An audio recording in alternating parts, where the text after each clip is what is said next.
Please subscribe Tito Manny Vlog.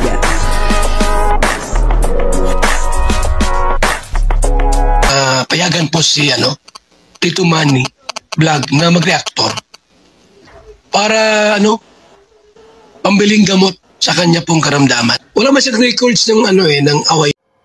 Si Carla ay kalalabas pa lang sa ospital pero meron po siyang request kay Papa Jones. Papanoorin po natin yung video at alamin po natin kung ano po itong request ni Carla kay Papa Jones. Pero bago po yan, ako muna po bumabati sa inyong lahat ng magandang umaga, magandang tanghali at magandang gabi sa inyong lahat mga kapatid.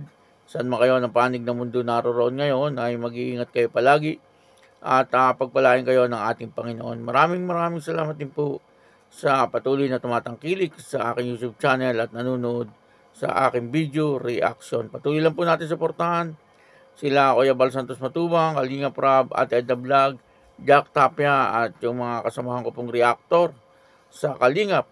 Ganyan din po yung mga charity vlogger na Kalingap partner. Ito po yung video na kung saan ay merong request etong si Baby Carla kay Papa Jones. Ang kabuuan po ng video ito ay mapapanood po natin sa YouTube channel ni Kalinga Prab. Supportahan po natin Kalinga Prab. Kumusta ka na pala? Sabi na ospital ka daw. Okay na po. Thank you po. Naging maayos na maayos. Okay na po. Thank you po. Hi vlog! Good evening po. Ito na po si Carla. Fresh from hospital po guys. Tignan niyo po. Fresh po from Leon Hospital. Let's go Team Kalingap.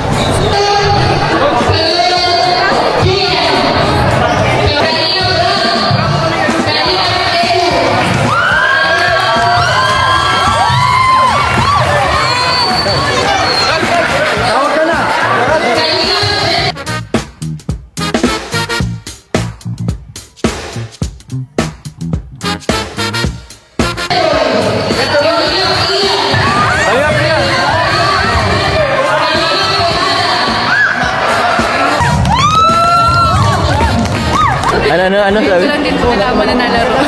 Nalaro si... Yung lalaban ko na. Alam ko na nila. Support si Beyonce guys. Di Kalinga Pedu. Uy!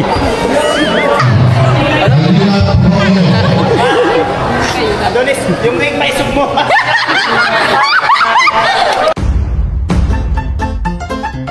Ay! Uy, balik!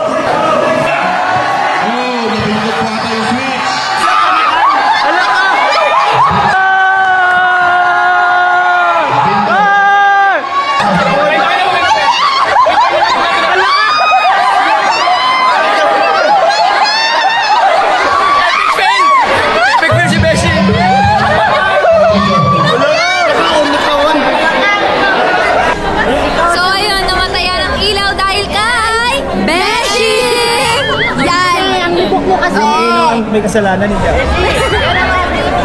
Saan yan? Panira! Yan ang mga hinahanap ko. Saka ito. Ang kaso lang. Kinitay ko si Joms maglaro. Joms? Ay wala guys. Naglalaro ako bro. Pagbibigyan mo na. Pero naglalaro na kayo na yan. Pasyot ka na isang Joms. Kaya yan. Turo mo din si Carla. Ay oo. Papalimot. Paano pag hindi nakashoot? Paano pag hindi nakashoot? Wala ka na Joms. Sa event ngayong gabi. Ang gagaling po ninyo. Ha? Nakaka-proud po kasi kayo na po yung nanalo. Kayo pa po yung namigay ng... Wow, grabe. Ikaw Carla. Congrats po yan. Galing yung po. Sa sunod, sali natin si Joms. Joms, magsali ka daw sa sunod, mag-ensayo ka. Makapractice to sa sunod. Thank you sa support. Thank you sa support. Sobrang supportive ni Carla. Kalalabas ng hospital. Oo nga eh. Ito na agad. Lord, alam mo kung kayo nagpapapagdagat natin. Magandang gabi po mga kabarangay. Nais mo ng pag-ibig sa akin ang bisita. Kanina po yun ang palagpalo natin.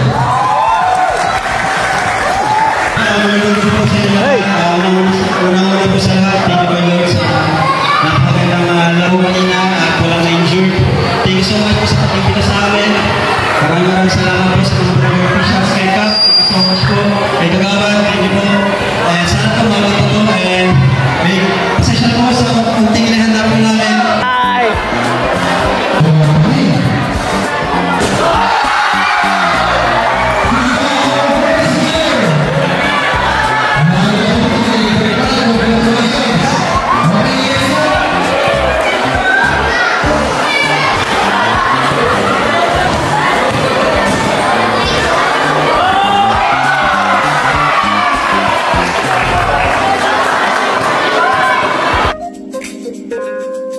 po yung nakita po natin, napakaganda ng ginagawa po ng Kalingap. Di ko lang po maintindihan dun sa iba, kung bakit patuloy nilang minamasama ang mga ginagawa ng Kalingap.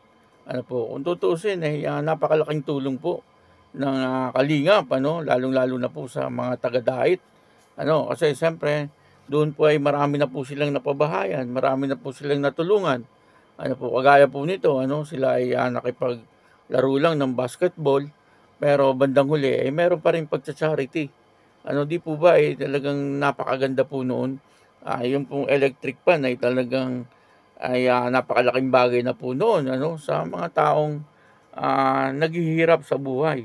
At yun po ay dinaan sa games. Kung sino yung makakashoot ay merong isang electric pan. Bibihira po yung gano'n. Kahit na po sinong nakapesto sa gobyerno ay hindi po kaagad magbibigay ng mga gano'n. Lalo na po sa mga pabahay. Hindi ko po alam kung bakit binabatikos po ng iba ang Kalingap. Siguro po ay kasi nga ay hindi po nila maintindihan kung ano po yung mga ginagawa ng Kalingap. Sana naman ay tigilin na po nila ang Kalingap. Kasi kitang-kita naman po natin na naandyan po lagi ang pagtulong ng Kalingap. At yun na, dito po ay nakita po natin si Carla, na talagang tuwan-tuwa po siya, doon po sa laro. Bagamat siyempre, dumaan po siya sa sakit at na-hospital po siya, pero nandito po siya para upang sa ganon ay suportahan niya po, etong Team Kalingap. At nag-request pa po siya kay Kalingap Jomar na kung pwede daw sa sunod na laro ay sumali na itong si Kalingap Jomar. Upang sa ganon ay siyempre yung palakpak niya ay talagang todong palakpak. Kasi kapag nakita niya siguro si Kalingap Jomar, lalo na kapag ito yung nakashoot, siyempre tuwan-tuwa po si Carla. Kaya lang ang problema po kay Kalingap Jomar, kung natatandaan niyo po doon sa vlog ni Kalingap Rob na pumunta po sila doon sa may bundok upang mag-swimming. Di po ba si Kalingap Jomar ay talagang siya ay hinihingal at napagod po siya doon. Kala ko nga po noon ay talagang hindi na po aabot si Kalingap Jomar hanggang doon sa kanilang pagsiswimingan. Kasi parang pagod na pagod po siya, talagang parang lagi po siya nagpapahinga. May mga nag-comment nga po noon na talagang dapat daw ay magpa-check up etong si Kalingap Jomar.